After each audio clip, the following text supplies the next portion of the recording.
Hello दोस्तों, आज का जो केस है वो हरियाणा की मनीषा सिंह का है, जो 19 साल की थी। हरियाणा से ताल्लुक़ रखती थी, काफ़ी ज़्यादा फैमिली ओरिएंटेड थी, फैमिली का ख्याल रखने वाली थी। उसकी पूरी दुनिया सिर्फ उसके घर और परिवार था। उसको ज़रा सा भी अंदाज़ा नहीं था कि उसका अंजाम इतना दर्दनाक या खौफनाक होने वाला है, जिसको देख के लोगों की रूह तक काँप जाए या लोग हिल कर रह जाएँ। सो दोस्तों, मैं आपको वेलकम करता हूँ आपके अपने चैनल क्राइम वर्ल्ड इंडिया पे। इस केस में आगे जो होने वाला है वो काफ़ी ज़्यादा सवालात खड़े करता है। यहाँ तक कि ये बताता है कि कैसे इंसाफ के नाम पर लोगों की आंखों में धूल झोंकी गई, या इंसाफ को किस तरीके से दबा दिया गया या मैनिपुलेट कर दिया गया। आज के केस में हम वो सवालात उठाएंगे जिसको दबाने के लिए पूरा सिस्टम कोशिश कर रहा है, या जिन सवालात को लोगों ने इग्नोर कर दिया या दबा दिया। सो दोस्तों, मैं आप लोगों से गुजारिश करता हूँ ज़्यादा से ज़्यादा इस वीडियो को शेयर करें, ज़्यादा से ज़्यादा कमेंट करें।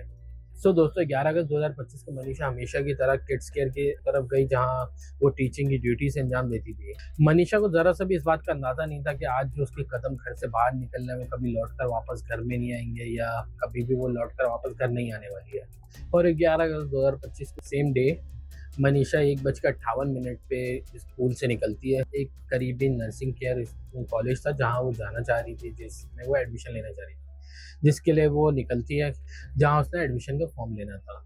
इस बात की खबर उसने ऑलरेडी अपने पिता को ऑलरेडी की हुई थी। अपने पिता को बताया हुआ था कि वो स्कूल से नर्सिंग केयर जाने वाली है। और ये जो फुटेज है ये अकलौता डिजिटल एविडेंस है जो इस केस में, जिसमें मनीषा को जिंदा देखा जा सका। जब शाम तक मनीषा घर नहीं पहुंची तो उसके दादा बेचैन होने लगे, परेशान होने लगे, या उनको चिंता होने लगी।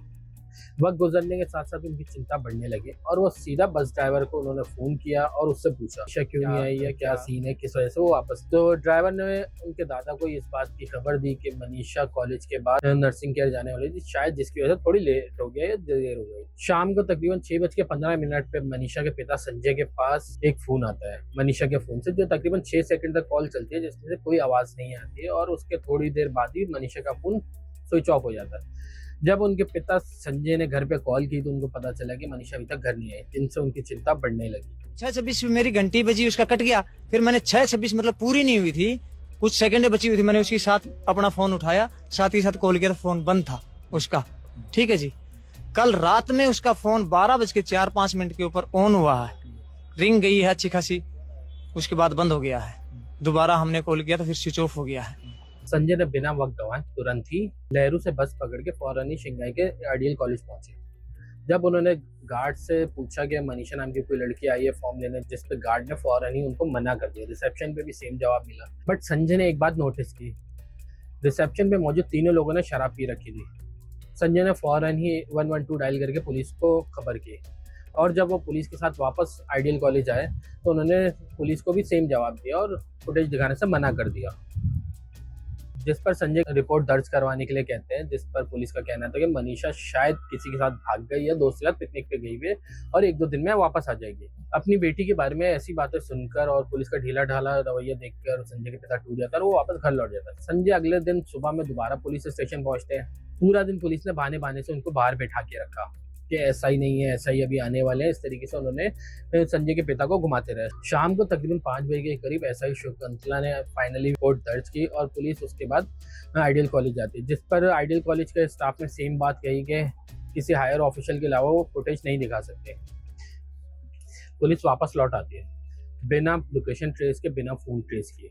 12 अगस्त को ही संजय को एसआई का फोन आता है। कॉलेज से तकरीबन 1 किलोमीटर दूर नहर के पास एक डेड बॉडी मिली, पहचानने के लिए आप आ जाए। ये सुनकर संजय का दिल बैठ गया और वो पूरी तरीके से टूट गया और वो भागते हुए फौरन लोकेशन पर पहुंच गए। जैसे ही उनकी नजर बॉडी पर पड़ी, उनकी पूरी दुनिया लुट गई। मनीषा का चेहरा पूरी तरीके से डिकम्पोज, जैसे किसी ने एसिड डाल के उसका चेहरा जला दिया, और दोनों आंखें उसकी गायब थी। ऐसा लग रहा हो जैसे किसी ने एसिड डाल के उसका पूरा चेहरा जला दिया। गर्दन पूरी तरीके से कट चुकी थी, जस्ट कुछ इंच से जुड़ी हुई थी। ये मंजर देखकर कोई भी सहम सा था। मनीषा की मौत की खबर पूरे गांव में आग की तरह फैल गई। लोगों के दिल में सिर्फ एक सवाल था कि ये हैवानियत कौन कर सकता है। गुस्से में भरी हुई भीड़ उस तरफ जमा होने लगी और पुलिस ने जल्दबाजी में बॉडी भवानी सिविल हॉस्पिटल में। लोगों का कहना था अगर पुलिस ने समय पर एक्शन लिया तो मनीषा जिंदा होती। 12 अगस्त को आई पोस्टमार्टम रिपोर्ट ने सबको हिला के रख दिया। सब सोच रहे थे कि मनीषा के साथ रेप हुआ है, लेकिन रिपोर्ट पे लिखा हुआ था किडनी और इंटेस्टाइन में ऑर्गेनो फॉस्फोरस मिला है। बॉडी और कपड़ों पर सीमेंट नहीं मिला, स्ट्रगलिंग के कोई मार्क्स नहीं है। पुलिस ने तुरंत कह दिया ना रेप हुआ है ना मर्डर हुआ है, ये आत्महत्या है। ये सुनकर पूरा हरियाणा फट पड़ा।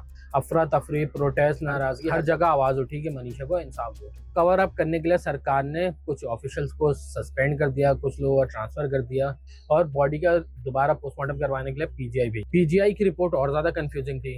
उन्होंने कहा गर्दन के कट्स इरेगुलर है, शायद जंगली जानवरों का काम है। चेहरे की हालत एसिड नहीं जानवरों की वजह से हुई है, जिसने पिछली रिपोर्ट को कम्प्लीटली डिनाई कर दिया। इवन मनीषा के घर वालों ने अंतिम संस्कार करने से इनकार कर दिया। जब तक कातिल नहीं मिलेंगे हम लाश को नहीं जलाएंगे और लाश को नहीं लेंगे। 18 अगस्त को पुलिस ने एक और ट्वीट दिया, हमें मनीषा का एक सुसाइड नोट मिला है। सवाल ये था बॉडी मिलने के इतने दिन बाद नोट कैसे मिला, और अगर पहले से मिला था तो छुपाया क्यों गया? क्योंकि मैं वो बंदा हूँ जिसने सबसे पहले बॉडी को वहाँ पे मैंने ऑन द मौके के ऊपर जाके बॉडी को देखा था। आप उस टाइम मौजूद थे? बिल्कुल मौजूद था मैं, और जहाँ पे बॉडी मेरे 2 कदम पे पास में थी मनीषा की। और कोई भी बंदा हरियाणा की 2 करोड़ जनता बॉडी को देख के ये नहीं बता सकती कि ये सुसाइड केस। पब्लिक ने सीधा कह दी कवर अप है या केस को दबाने की कोशिश की जा रही है। तो इसका केस सीबीआई को दिया जा रहा है और केस में 3rd पोस्टमार्टम होगा। लेकिन सच ये है कि इस केस में इन्वेस्टिगेशन शुरू से इतनी ज़्यादा ढीली डाली, इतनी इरेगुलर और इतनी बुरी तरीके की गई कि सच का बाहर आना बहुत ज़्यादा मुश्किल है। सीसीटीवी नहीं लिया गया, क्राइम सीन को सील नहीं किया गया, फ़ोन ट्रेस नहीं किए गए, लास्ट लोकेशन नहीं चेक की गई, कॉल रिकॉर्ड नहीं चेक किया गया, दुश्मनी के एंगल नहीं चेक किया गया, फ्रेंड्स, फैमिली और रिलेटिव्स के स्टेटमेंट नहीं लिए गए। पोस्टमार्टम रिपोर्ट कोई भी आपस में मैच नहीं कर रही थी। आई बॉल्स मिसिंग थी, मनीषा की किडनी तकरीबन हाफ मिली थी, इवन उसकी बॉडी पे काफ़ी ज़्यादा घास फूस वगैरह मिली थी, इवन घास मिट्टी वगैरह का भी टेस्ट नहीं किया गया। इवन साइंस के हिसाब से भी टाइमिंग मिसमैच थी। अगर मनीषा की डेथ 24 घंटे से पहले हुई थी उसकी बॉडी पे नाइकॉट्स मिलने चाहिए थे, जो नहीं मिले। हर एंगल, हर रिपोर्ट, हर कुछ एक दूसरे से मिसमैच था। कोई भी चीज़ आपस में नहीं मिल रही थी, मिसमैच थी, सब कुछ गलत था या यू कैन से के फर्जी था। हर एंगल, हर रिपोर्ट, हर चीज़ एक दूसरे से कॉन्फ्लिक्ट कर रही थी। और सबसे बड़ा सवाल ये था, एक लड़की जो जिंदगी से परेशान थी, और सबसे बड़ा सवाल ये था कि एक लड़की जो जिंदगी से परेशान थी, क्या वो जगह जगह अपनी रजिस्ट्री करवाती फिरेगी या एडमिशन के फॉर्म लेती जाएगी? ये सब देख के ऐसा लगता है कि नैरेटिव को बदला गया है, एविडेंस को सबोताज किया गया या हर चीज़ को फर्जी तौर पे दिखाया गया है, या फिर कोई फाउल प्ले किया गया किसी को बचाने के लिए। आपको ये केस क्या लगता है, मर्डर, रेप या क्या? इतनी ज़्यादा मिसमैच, इतनी ज़्यादा गलत इन्वेस्टिगेशन के बाद लगभग सच का बाहर आना नामुमकिन हो चुका है, और ऐसा लगता नहीं है कि कभी ये सच बाहर आएगा कि हमें पता चल सकेगा कि मनीषा की मौत कैसे हुई, मनीषा के साथ आखिर हुआ क्या। सो दोस्तों, अपना ख्याल रखो और चैनल को सब्सक्राइब करना ना भूलो। फिर मिलते हैं नेक्स्ट वीडियो में।